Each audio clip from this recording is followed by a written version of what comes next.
Good morning, everybody. Hope you're all ready for a lesson in meteorology and the weather today. But right here at home on planet Earth, there's a whole lot more that's going on that affects what our weather actually ends up being. But when they try, what happens? We get storms and we get weather.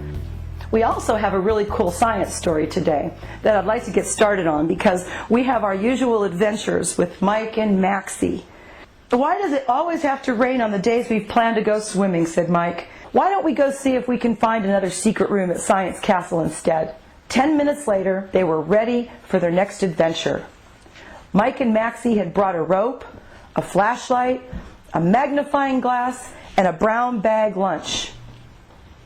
What's a hypothesis? Why, it's what you think the answer to your question is, said Maxie. That means our next step is to observe and see if we can find either confirming evidence of what we think or something that makes us doubt it. Well, it looks like we found a draft, that's for sure, said Mike. But I don't see any door. When Maxie made it to the window, he could feel two drafts, one on his soft, fluffy belly and the other on his side against the stiffer hairs on his back. Gee, this castle is truly full of surprises, said Mike.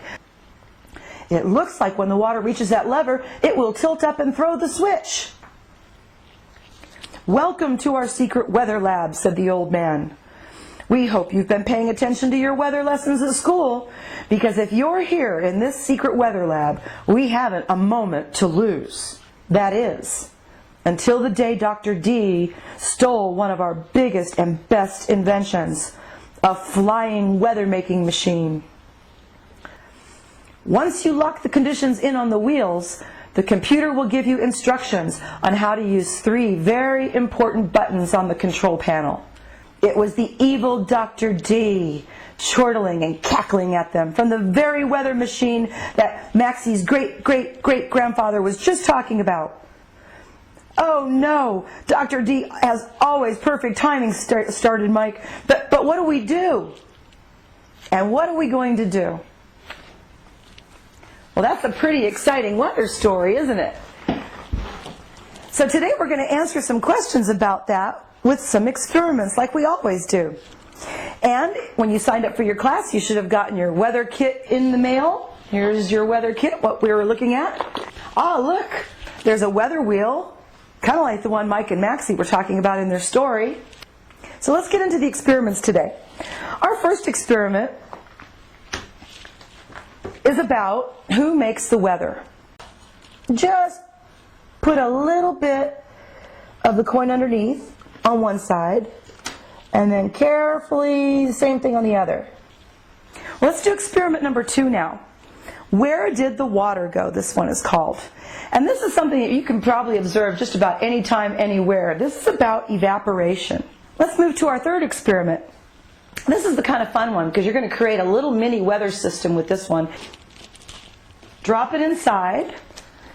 Take a plastic bag or a piece of cellophane, all right, and just put it over the top. The moisture will probably fall back down and water the plant. You see what happens at your experiment at home. That's meteorology. So let's look at some of the tools that they use, and you have them in your science kit that you got. And you just put it in the hole and slide it forward. Do that on all 4 corners. And on this side, you should be able to read on the ends of the arrows, north, south, east, and west, or N, S, W, and O, just like that. That spins, and this stays in one place. Because the cup that came in this experiment also goes on your weather meter out here, and that's going to collect rain if it rains, and you can measure how much rain is falling. If the weather vane goes this way, it's blowing out of the west and into the east. And we have 2 scales in the world that give us the numbers that we talk about. One of them is Fahrenheit, and the other one is Celsius. Depends on where you live. Ah, right here. We have a very nice little rainbow here. Warm air on the outside is hitting something cold, and the water changes its form. And you can see what direction those clouds are blowing. And again, that's how the weatherman records the way the wind is blowing as well. Here, Maxie, we're just going to take this straw and we're going to rub him and get the straw all kind of nice and charged up. And see what this will do. You can see this is moving things around and it's sticking to the straw. And we have kind of a fun little experiment here that you can sort of create thunder all your very own. Let's do it again if we can get it louder. There you go.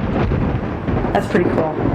With a weather wheel that you also got in your kit. This is a little game you can play. Unfortunately, you're not going to have weather buttons at home where you can change the weather by hitting the fan or the heater or the freezer. So, once again, if anybody has any questions, feel free to type in on the chat line at the classroom online at www.sciencecastle.com. And otherwise, I think that our experiments are done for today. We hope everybody's had a great time. I've had fun doing it. And we'll see you for our next class at sciencecastle.com. Thanks for coming. Bye-bye.